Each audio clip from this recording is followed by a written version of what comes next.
From creating highly stylized pieces of abstract art with geometric shapes and vivid colors to pen and ink drawings, Oklahoman Benjamin Harjo Jr. is considered one of the nation's most prominent Native American artists.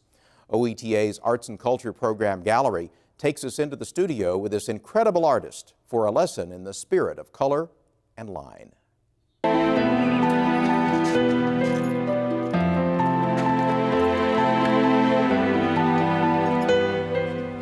My name is Benjamin Harjo Jr. I'm an enrolled absentee Shawnee and Seminole.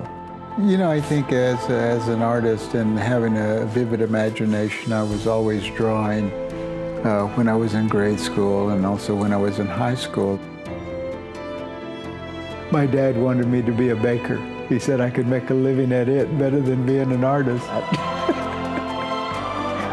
The great thing about your artwork is that it can take you to a lot of different places.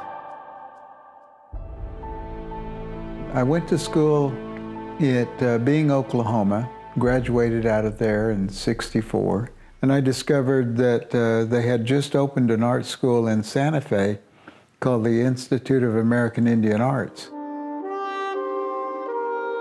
So off I went in the fall of '64.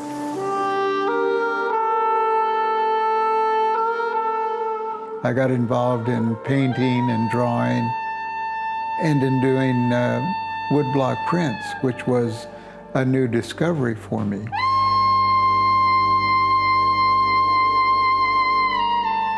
They set us up with art shows in Europe and here in the United States, and then competition shows like the Herd Museum or Gallup Ceremonial. When I started out, I was the snot-nosed kid among people like Solomon McCombs and Woody Crumbo and Black Bear Bosun and so many people that I have such great respect for. When I first started doing it, I was doing a lot of pen and ink drawings using photographs of Indian people. And then I would get bored with that and I'd move into another phase, and then I'd get bored doing that phase, and then I'd move into another one. And I finally discovered a style that didn't bore me, that allowed me to experiment and allowed me a lot more freedom and expression. And it became geometric patterns and repetitious forms.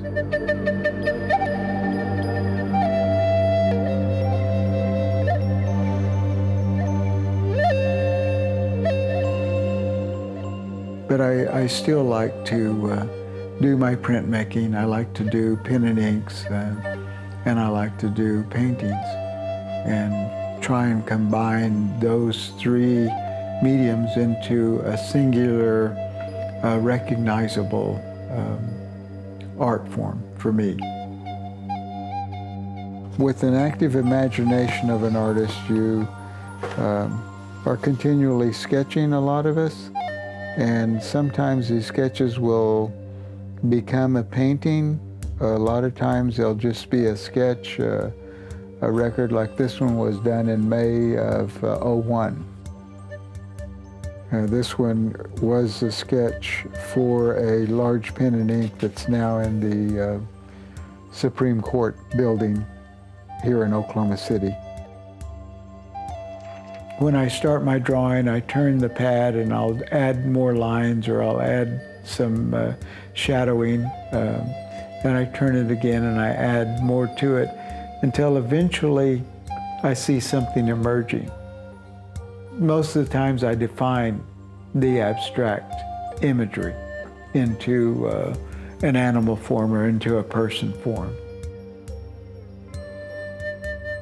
I think you develop a way of seeing things a little different from the way other people see them.